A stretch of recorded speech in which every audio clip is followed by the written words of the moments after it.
नमस्कार, मैं हूं आपके साथ आशा सरमाल। आप देख रहे हैं रिपोर्टर में आज हम सबसे पहले बात करेंगे पीडीपी पार्टी के हवाले से को लेकर, क्योंकि लगातार पीडीपी पार्टी के अंदर आज 5वीं बार महबूबा मुफ्ती को एक बार फिर से यहां पर अध्यक्षा बनाया गया है।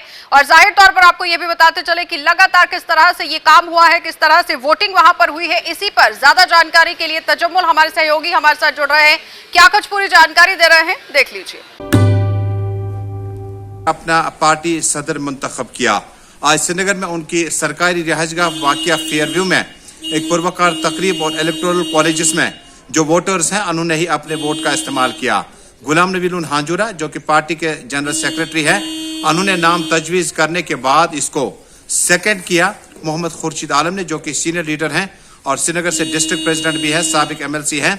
उसके बाद महबूबा मुफ्ती को आइंदा 3 साल के लिए पार्टी का सदर बइत्तेफ़ाक़ राय मुंतखब किया गया। श्रीनगर में तकरीब पर खिताब करते हुए महबूबा मुफ्ती ने इलेक्टोरल वोटर्स का शुक्रिया अदा करते हुए कहा, पीपल्स डेमोक्रेटिक पार्टी से और भी लीडर अगर पार्टी छोड़कर जाना चाहते हैं तो वो जा सकते हैं, लेकिन जो लोग हैं उनकी हम बहुत शुक्रिया अदा करते हैं। महबूबा मुफ्ती ने सियासी बातों का तज़किरा करते हुए कहा कि जम्मू कश्मीर में मुफ्ती मोहम्मद सईद का ही विजन आइंदा कुछ बरसों के लिए जम्मू कश्मीर के हल तक के लिए सबसे बेहतर रोड मैप हो सकता है। उन्होंने कहा कि जम्मू कश्मीर में पीपल्स डेमोक्रेटिक पार्टी ने इक़्तिदार में और इक़्तिदार के बाहर हमेशा जम्मू कश्मीर के बुनियादी मसले की हल करने की वकालत की है। उन्होंने दावा किया कि हिंदुस्तान और पाकिस्तान के बगैर बातचीत के बगैर ये मसला हल नहीं हो सकता है। 35 से 370 पर महबूबा मुफ्ती ने अपना रुख मजीद तेज करते हुए कहा कि इसमें पीपल्स डेमोक्रेटिक पार्टी या महबूबा मुफ्ती या पार्टी का छोटा सा एक वर्कर भी कोई भी कंप्रोमाइज नहीं करेगा। 35 से 370 को जोड़कर हमें जम्मू कश्मीर वापस चाहे, ना कि मुख्तलिफ नामों से इसकी हैयत और सूरत को तब्दील करने की। जम्मू कश्मीर में सियासी तज़किरा करते हुए महबूबा मुफ्ती ने कहा कि जो मुश्किल हालात उन्होंने गुज़श्ता कई बरसों से देखे, अगर लोग या मरकज़ इस फैसले पर नजरसानी नहीं करते हैं तो पीपल्स डेमोक्रेटिक पार्टी इस आवाज़ को लोगों तक आने के लिए मजीद तेज करेगी। उन्होंने दावा किया कि अगर उनके साथ इससे भी ज़्यादा सख्ती बरती जाएगी तो हम 35 से 370 को वापस लाए बगैर और अपनी आवाज़ को अवाम तक लाने के लिए वो कोई कंप्रोमाइज़ नहीं करेगी।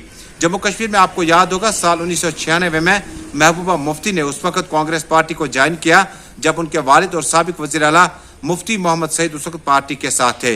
उसके बाद महबूबा मुफ्ती ने न सिर्फ जम्मू कश्मीर की पार्लियामेंट में कई एक बार, असेंबली में कई एक बार, बल्कि जम्मू कश्मीर के खातून वज़ीर आला होने का इफ्तिखार भी हासिल किया। हालांकि पार्टी में मुफ्ती मोहम्मद सईद के इंतकाल के बाद दरारें बढ़ गई और बहुत ज़्यादा लीडर पार्टी छोड़कर या पार्टी पर छोड़ने पर मजबूर हो गए। देखने वाली बात होगी महबूबा मुफ्ती का एक बार फिर पीपल्स डेमोक्रेटिक पार्टी का सदर मुंतखब होना और आइंदा का लाए अमल लोगों को किस तरह लुभाता है, इसके लिए हमें इंतजार करूंगा। आबिद कादरी के साथ तजम्मुल इस्लाम, गुलिस्तान न्यूज़ नेटवर्क, श्रीनगर। चलिए उसके साथ ही कश्मीर की तरफ रुख करेंगे, क्योंकि आज बारामूला जो रेल है वो छोड़ी गई है। बनिहाल से बारामूला तक ये रेल यहां से जाती हुई दिखी है और जाहिर तौर पर लोगों के अंदर काफी ज्यादा खुशी भी देखी गई। लेकिन सनम किस तरह से पूरी अपडेट कर रहे हैं वो देख लीजिए। वो लगभग अब 1 साल हो गया है और 1 साल पहले जब दुनिया से लेके जम्मू कश्मीर में कोविड का कहर बरपा हुआ था तो रेल की पटरी को भी जम्मू कश्मीर में रोका गया था। यूँ तो रेल की पटरी को मुल्क भर में रोका गया था, लेकिन जम्मू कश्मीर में ये रेल की पटरी जो रुकी हुई थी आज तक रुकी ही रही। लेकिन आज इंतज़ामिया ने इस रेल की पटरी को दोबारा ग्रीन झंडी यानी हरी झंडी दिखाते हुए रेल को पटरी पे छुन करते हुए दौड़ाया भी। और रेल की पटरी पे आज रेल जब दौड़ी तो बारामूला से लेकर बानिहाल तक खूब तेज़ दौड़ी और तेज़ दौड़ते हुए बड़ी राहत दी मुसाफिरों को भी। आज रेल की पटरी पर रेल बारामूला से लेकर बानिहाल और बानिहाल से लेकर बारामूला तक चली और ये पुरानी उम्मीद थी और पुराना लोगों का कहना था, बहुत पहले से कहना था कि कम से कम इस सारी सूरत के दौरान अब रेल एक ऐसा सफ़र है, रेल एक ऐसी चीज़ है जो उनकी मसाफत जो जम्मू श्रीनगर कौमी शाहराह पे उसको कम करती है। और आज बारामूला से लेकर जब रेल चढ़ी तो खुशी का मंजर था, लोगों के चेहरे पे खुशी साफ झलक दिखाई दे रही थी, उम्मीद की किरण भी थी। फिलहाल रेल हुकाम ने 2 दिन के लिए 2 ट्रेनें ही दिन में शुरू कर रखी हैं, लेकिन लोगों की ये भी उम्मीद है कि और भी रेलें चलेगी और सुबह शाम से लेकर दिन में और दोपहर में भी रेल चलती रहेगी। साफ जाहिर है उम्मीदों के बीच जहां कोविड का कहर बराबर जारी है, वहीं कोविड के बीच में ही इस रेल को चलाने से लोगों को राहत नसीब हुई है और लोग शायद इससे साफ खुशी दिखा भी रहे हैं। आबिद कादिर के साथ सनम एजाज, श्रीनगर, कश्मीर।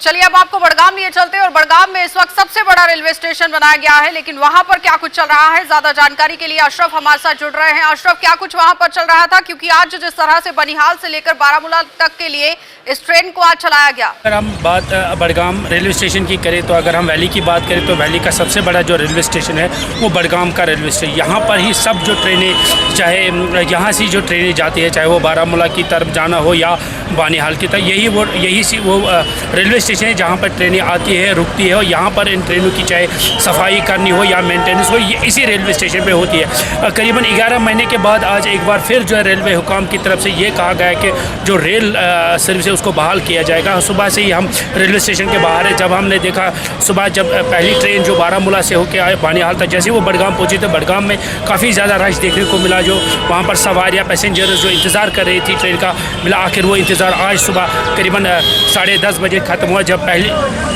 लेकिन अगर अशरफ हम ये जानना चाहें कि जिस तरह से आज ट्रेन को चलाया गया है, कहीं ना कहीं लोगों को काफी ज्यादा सहूलियत इससे हुई है, क्योंकि उनका काफी समय जो है वो आज बचता हुआ जी आशा, एक चीज़ तो ज़रूर है, क्योंकि अगर हमें जम्मू जाना हो तो काफ़ी ज़्यादा टाइम लगता था यहाँ से बनिहाल जाने तक, मगर जब से रेल सर्विस चालू की गई या रेल बनाई गई तब से एक फ़ायदा मिलता था इस पैसेंजर्स को कि वो जल्दी से जो बनिहाल क्रॉस करते थे, उसके बाद उनको वहाँ एक तो रेट कम मिलती थी सोमो या जिसमें वो जम्मू जाना चाहते थे, कहीं ना कहीं उनको राहत मिली आज जब ट्रेन शुरू की गई। और दूसरा है कि हमने देखा जो सवारियाँ काफ़ी खुश दिखी, उनके चेहरे पे एक ऐसी खुशी दिखी कि जैसे कि वो कहते हैं ना कि लड्डू फूटा, उस तरह के मिजाज। हमने कहीं जब बात की कि आखिरकार इससे उनका यही कहना है कि अगर हम गाड़ी में सफ़र करते, एक तो हम टाइम पे पहुँचते नहीं है, दूसरा ट्रेन की सर्विस से हम एक तो उस जगह से जल्दी पहुँचे, दूसरा एक कंफर्टेबल सफ़र मिलता है। कहीं ना कहीं लोगों में काफ़ी खुशी देखी आज करीबन 11।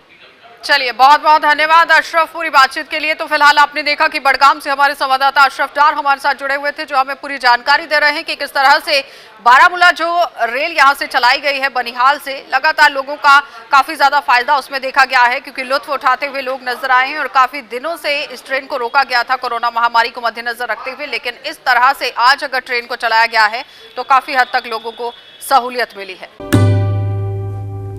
उसके साथ ही रुख करेंगे बारामूला का, और बारामूला के अंदर भी जिस तरह से आज ट्रेन को चलाया गया है, किस तरह से पूरे सूरत हाल रहे हैं, इरशाद भट्ट अपनी रिपोर्ट दे रहे हैं।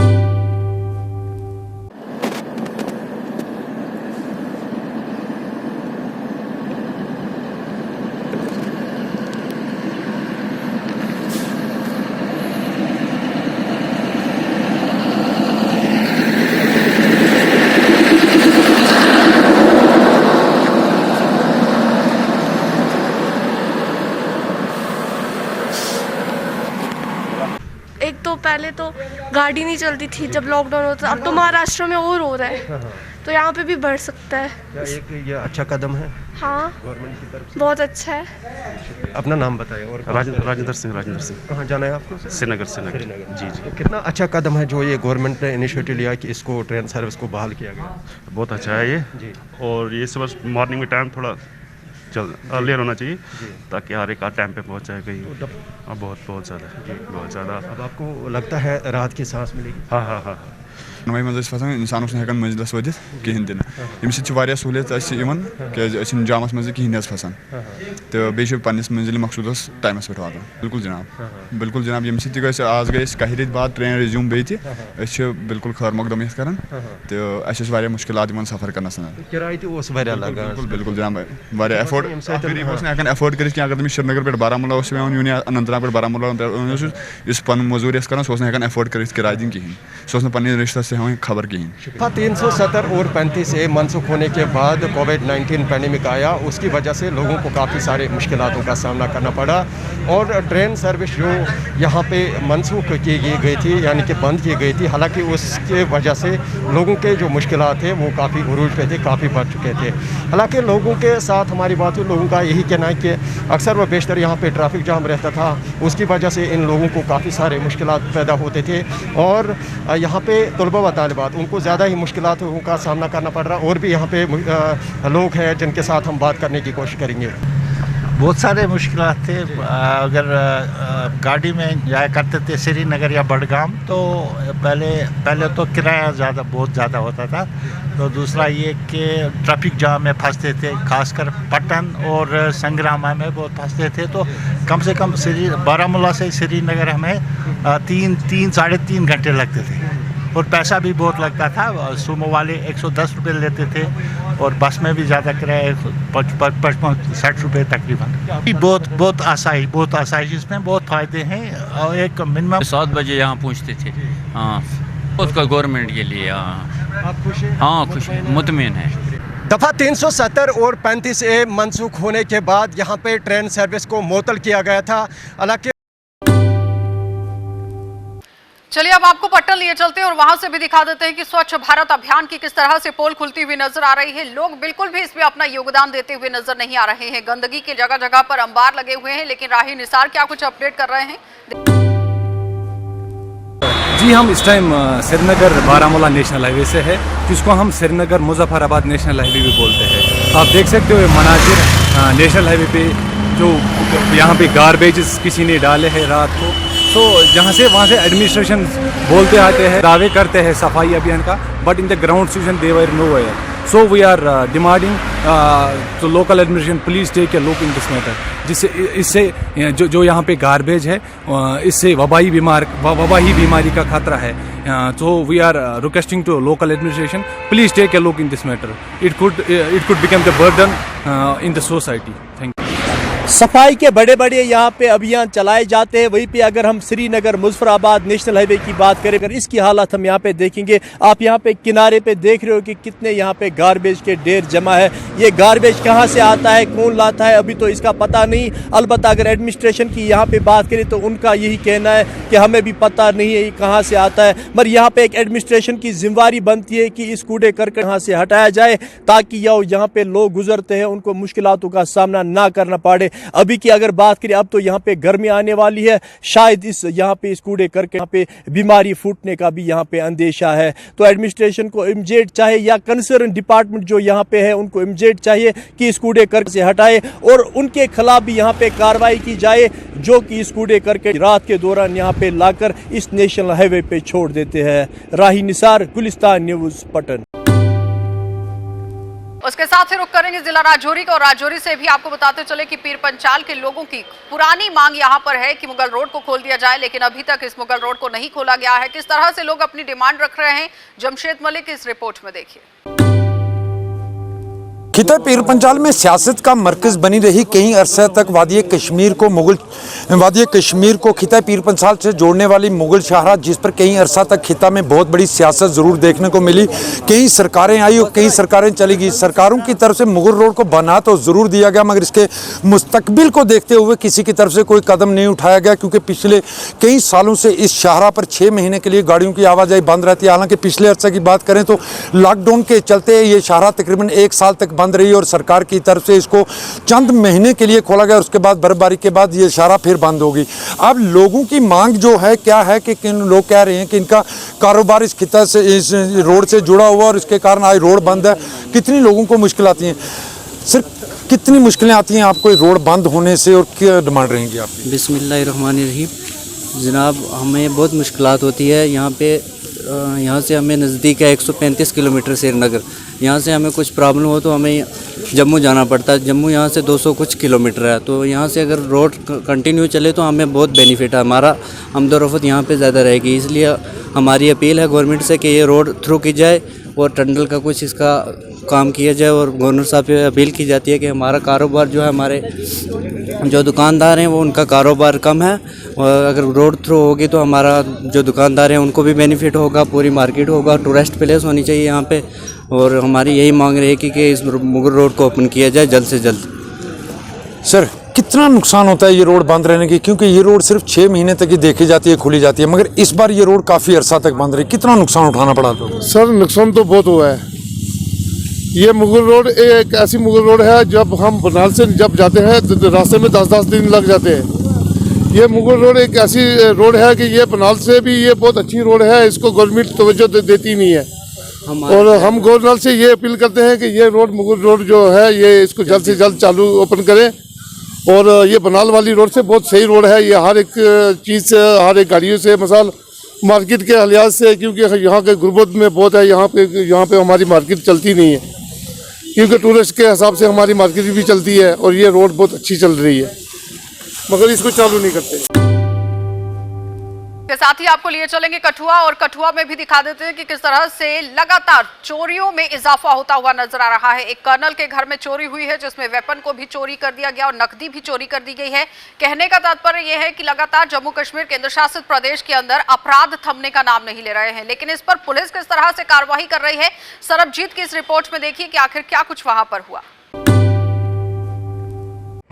कठुआ शहर में दिन प्रतिदिन चोरी की वारदातों में इजाफा हो रहा है। पिछले कल जो एक मामला रिपोर्ट हुआ था हटली मोड़ चकराम सिंह इलाके में, जहां पर सेना के सेवानिवृत्त कर्नल पीएल चौधरी के घर पर चोरों ने सेंध लगाई थी। आपको बता दें कि कर्नल पीएल चौधरी अपने घर पर नहीं थे, और आज जब अपने घर पर पहुंचे हैं तो पुलिस को उन्होंने सूचित किया है कि उनके घर से आभूषण, इसके अलावा उनके घर से कुछ नकदी और उनका लाइसेंसी वेपन जो है वो नहीं मिल रहा है। इसके अलावा अगर बात करें तो लाइसेंसी वेपन के साथ 25 जिंदा कारतूस जो हैं वो भी घर से गायब हैं। वही सूचना मिलने के बाद आज अतिरिक्त जिला पुलिस प्रमुख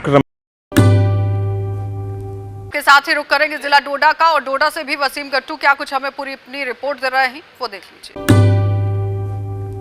हम डोडा के पेट्रोल पंप पे हैं और काफ़ी कम भीड़ देखने को मिल रही है, क्योंकि जिस तरह से पेट्रोल के रेट और डीजल के रेट दिन ब दिन बढ़ते जा रहे हैं। कुछ लोग भी हैं, इनसे बातचीत कर लेते हैं, कहाँ से और कितनी महंगाई उनको लग रही है। आपका नाम क्या है? सर मेरा नाम आबिद है। आप जी क्या बताना चाहेंगे, एकदम से पेट्रोल के रेट जो है वो बढ़ चुके हैं? सर पहले क्या होता था कि जब नई गाड़ी थी तब सुनने में मिलता था कि भाई 2 रुपए बढ़ गए या 20 पैसे बढ़ गए। अब ये डेली का रोज का ऐसा हो गया, डेली 2-2 रुपए बढ़ रहे हैं। सर अभी क्या ऐसा सिस्टम हो गया, हम चलते थे ज्यादा, अब तो हमने चलना बंद कर दिया। और हमारी जो कुछ मीडिया के लोग हैं वो बोल रहे हैं कि देश हित के लिए ये हो रहा है। अगर देश के लिए हो रहा है तो क्या हो रहा है? आम मंदी देखिए अब क्या चल रही है, जीडीपी देखिए उस पर कोई बात नहीं करता है, पेट्रोल पे तो कोई बात ही नहीं करता है। हालत देखिए सर, अभी पेट्रोल पंपों की हालत देखिए, गाड़ियां नहीं है कोई भी। इनसे पूछे कि सेल कितनी इनकी डाउन हो गई। देखिए ऐसा है कि हर एक इंसान के पास गाड़ी है, बाइक है या बाकी सारी चीजें हैं, तो कितनी परेशानी आज आम जनता को आ रही है। सर बहुत परेशानी आ रही है, मतलब हमारे मिनिस्टर हैं जो ऐसे लोग बोलते हैं कि भाई इनके पास 2-2, 3-3 लाख की गाड़ियां हैं, ये 100 रुपए का पेट्रोल नहीं डाल। सर 100 करते कितना होता है सर? आप ये भी तो अंदाजा करो, पहले 60 रुपए था अब 100 रुपए, तो 40 रुपए का फर्क नहीं दिखता सर, बहुत फर्क पड़ता है। इसके अलावा भी काफी सारी महंगाई हो गई, सिलेंडर के रेट भी बढ़ चुके हैं और डीजल के रेट भी बढ़ चुके हैं, खाने पीने की जो आइटम है उनके रेट भी बढ़ चुके हैं। सर पहले तो हम 350 में गैस सिलेंडर लेते थे, आज 950 में हो गया गैस सिलेंडर। ये तो आप बता सकते हो 600 रुपए का फर्क कितना होता है, या आम आदमी पे कितना फर्क पड़ रहा है। मंदी हो गई है, आप दुकानदारों से पूछिए हालत क्या है अभी, काम की हालत। गाड़ी चलाएंगे कि साइकिल पे बारी आएगी? अभी तो मेरे को लगता है मेरे को घोड़ा लेना पड़ेगा, तो वही रहेगा बेस्ट, क्योंकि उसको खाली घास खिलाना, घास की कमी नहीं है, घास बहुत सारी मिल जाएगी। उसके लिए मेरे को पैसे इन्वेस्ट भी नहीं करना है, मगर इसके लिए मुझे बहुत पैसा इन्वेस्ट करना है जो मेरे से नहीं हो सकता।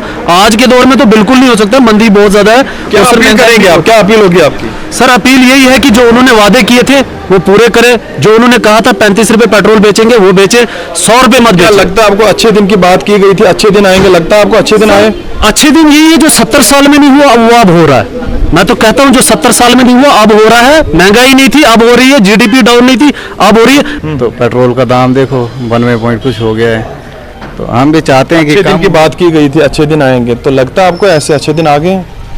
अच्छे दिन कहाँ आ रहे हैं, बुरे ही आ रहे हैं। कहीं सरकार ही कहीं बदली तो तभी अच्छे दिन आए, नहीं तो नहीं लगता। काफी महंगी बाइक है आपके पास, तो क्या लगता है बाइक चलाएंगे आप अगर इसी तरह का रेट बढ़ गए? कहाँ चलाएंगे, 10-10 दिन महीना खड़ी होती है, तो तेल होगा तो चलाएंगे, नहीं होगा तो कहाँ चलाएंगे। चलिए अब देख लेते हैं जम्मू के अंदर क्या कुछ चल रहा है, क्योंकि महंगाई को मद्देनजर रखते हुए लगातार धरने प्रदर्शनों का सिलसिला बदस्तूर जारी है। कांग्रेस पार्टी पूरी तरह से भारतीय जनता पार्टी पर हमलावर दिख रही है। इस तरह से आप देखिए कि प्रदर्शन करने का सिलसिला जो है वो यहाँ पर फिर से जारी हो गया है। रमन भल्ला क्या कुछ कह रहे हैं, देखिए। डिस्ट्रिक्ट कांग्रेस कमेटी की तरफ से योगेश साहनी जी की अध्यक्षता में आज इस ब्लॉक में प्रदर्शन यहाँ पे है, धरना प्रदर्शन, और यहाँ से मार्च निकलेगा राजभवन का घेराव करने के लिए, ताकि वहाँ से एक आदेश जाए। वो जो प्रॉपर्टी टैक्स लेके जो असमंजस की स्थिति जम्मू कश्मीर में यहाँ पे बनी है, पेट्रोल और डीजल की कीमतों में बढ़ोतरी यहाँ पे हुई, आम आदमी का चूल्हा जलाना मुश्किल हो गया। आज तो पड़ोसी मुल्क, जो हमारे पड़ोसी मुल्क हैं, उन्होंने भी कल कहा कि हम एक्साइज ड्यूटी वगैरह कम करके, चाहे बांग्लादेश हो चाहे दूसरा मुल्क हो, उसमें एक्साइज ड्यूटी में कम करके लोगों को राहत देने का प्रयास किया जा रहा है। लेकिन ऐसी कौन सी पोजीशन हिंदुस्तान में यहाँ पे बन गई कि सोनिया जी ने भी 4 बार पत्र लिखा कि पेट्रोल और डीजल की कीमतों में कमी लाई जाए, लेकिन सरकार को जून तक यहाँ पे नहीं रहेगी। जिस सरकार ने जिन लोगों के लिए कानून बनाए वो लोग सारे परेशान हैं, तो उसमें फौरी तौर पे महंगाई को कम किया जाए। और जो पैसा इकट्ठा किया गया, आज हम पूछना चाहते हैं वो पैसा गया कहाँ। अगर इंफ्रास्ट्रक्चर की बातें करें, जम्मू कश्मीर में कहाँ पे इंफ्रास्ट्रक्चर देखने को यहाँ पे मिलता है? कोई प्रोजेक्ट बड़ा लोगों के सामने यहाँ पे नहीं लाया, और एक्साइज ड्यूटी के माध्यम से सिर्फ पैसों की वसूली की जा रही है। तरफ महंगाई चरम पर देखी जा रही है, जिसकी वजह से विपक्ष पूरी तरह से हमलावर दिख रहा है। आप देखते रहिए कार्यक्रम।